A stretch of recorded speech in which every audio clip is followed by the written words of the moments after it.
So, I went to a scare park for the first time ever. Also, I'm deaf. This makes the experience very interesting. So, I've never been to a scare park type of thing before. There were some that I had been interested in back when I was in North Carolina, but I never went since I couldn't find anybody to go with me. And these things just seem more fun to do when you're with other people. But this past weekend, I got to go with somebody. That was an experience. If you don't know, I am a horror fanatic. Like, I grew up watching a lot of Asian horror films, and now eventually I finally started watching more Western and American films. But I just never really went to a scare park. Although I did want to go to Horror Nights at one point, but I didn't get that opportunity to go. And I wasn't really sure what to expect, so, doing a little Googling because I was very nervous. And, okay, so the actors are not allowed to touch you and you're not allowed to touch them, so that was definitely helpful because I don't like people coming up to me. But it was a very interesting experience because I went with my hearing aids in, but if you don't know, if you missed out on some previous videos, my hearing aids got wiped out completely while they went in for repair, and I don't have an appointment for this month anytime soon because they're all booked. I had to go in with factory reset hearing aids, which definitely made things incredibly loud. And I remember we started walking in and there was a clown, I believe, and just walking by, and he had the little horn in his hand, and when it went off, I about fell to the ground. I hunched over because it was just so loud, because these are just loud and they won't turn up or down in volume. So when you're walking around outside, there are scare actors. They're gonna come up to you. The ones I remember are the Chainsaw Man. They did have a room that was called the Nebraska Chainsaw Massacre. I did not go into that one. Quite frankly, nobody went into that one. Every time we walked past it, there was like nobody there. So I'm wondering if it was just a terrible room. And this particular scare park I wanted to go to because Michael Myers' house was a part of it, and Michael Myers was there. The house was a little bit underwhelming, I want to say. And from the pictures I saw on the website, it looked like there was a whole, actual porch too that you could stand on, and it didn't look the same in real life. That was kind of disappointing to me. But as I'm going through these houses and things like that, I don't like the dark because my ears already don't work right, so now my eyes also are not working very well because everything is so dark.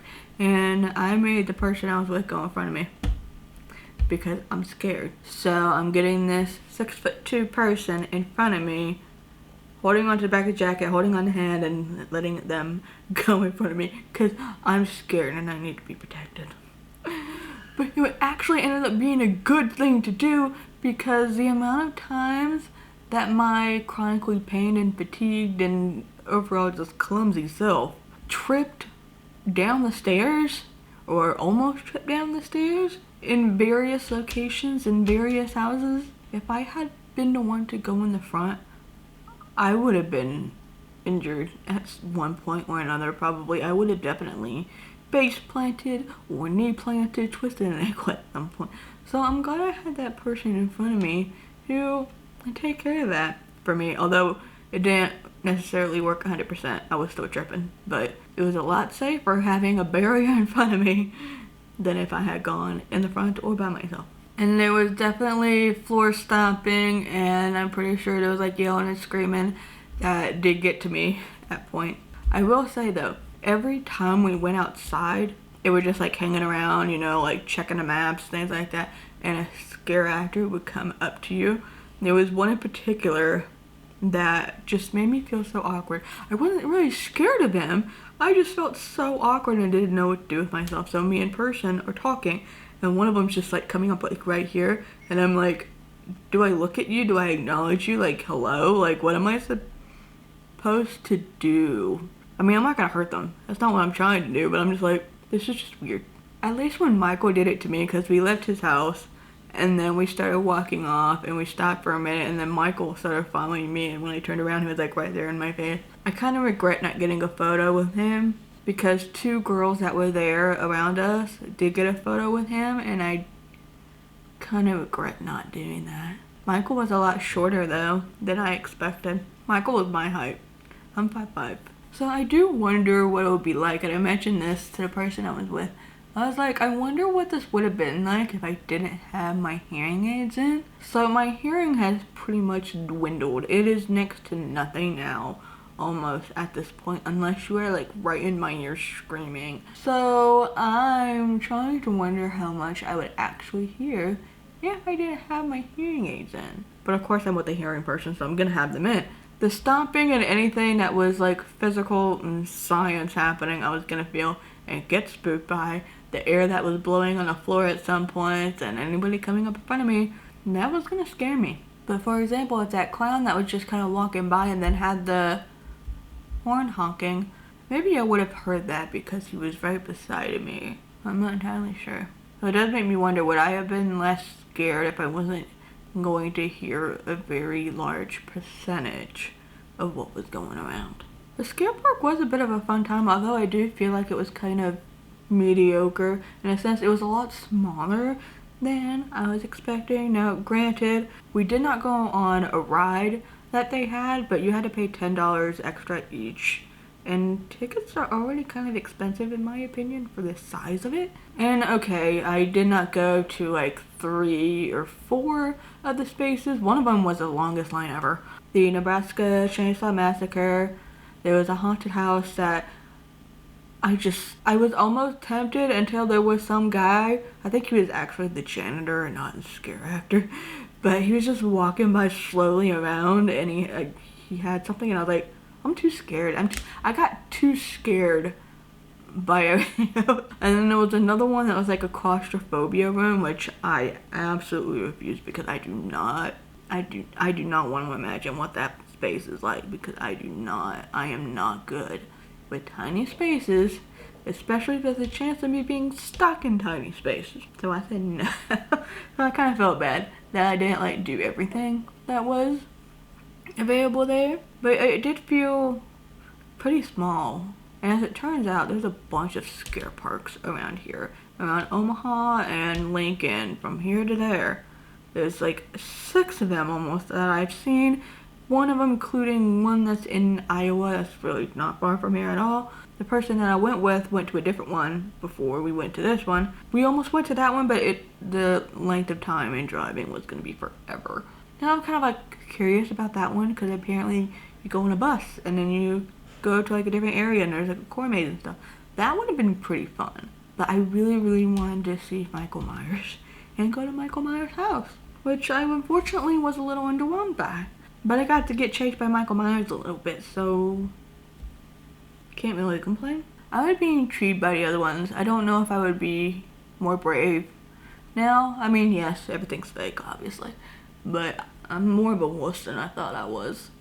But I mean, I can't hear anything, or it's either so loud because my hearing aids have been wiped, so it just hurts my ears and it hurts my head, so I can't focus on anything, or like, yeah, I'm not gonna be able to hear other stuff or anything at all if I do take my hearing aids out, which causes a problem and makes it complicated because it's so dark I can't see anything. So now I'm out 2 senses instead of just 1. And that's frightening. That is frightening, even for me, the horror movie person. But you know what? Horror movies are in this computer screen right here, or on this phone screen, in there, and I don't have to worry about anything popping up at me. Actually, no, I will say, it did feel like it was very, very tame. Person I was with agreed with me. I expected people to be jumping a lot more at you, but it seemed mostly like when we went through one like haunted house thing, one full haunted house. It seemed like it was just air blowing and some like screaming sounds here and there, floor stomping. But as far as anything like jumping up at you, the only thing I ever saw really was the Chainsaw Man being in this house instead of over at the Nebraska Chainsaw Massacre. And to me, it seemed like he should have been at the Chainsaw Massacre, but I digress. So now I do wonder what other places are like, because these ads, they make it seem a lot scarier than they are. But I mean, I was a wuss anyway, so I don't know what to say.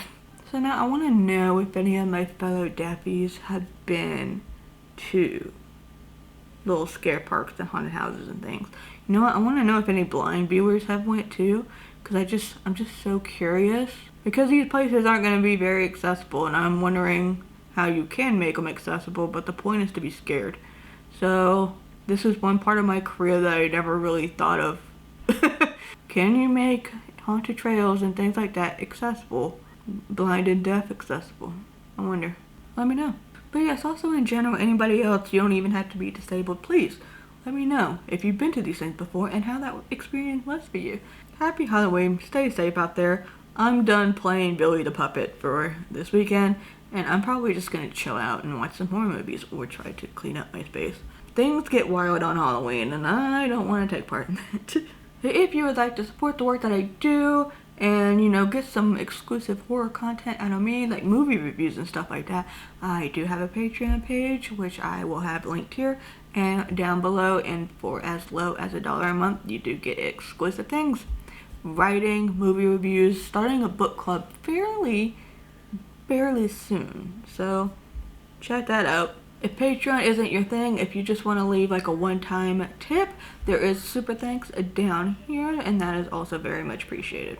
That one goes right to my YouTube check, which I'm not getting one as often these days. Partially my fault. Uploading other projects. If you have not yet, be sure to subscribe and hit that notification bell so you don't miss out on future uploads. Thank you for taking the time out of your day to watch this video. Stay safe tonight, and I will see you later.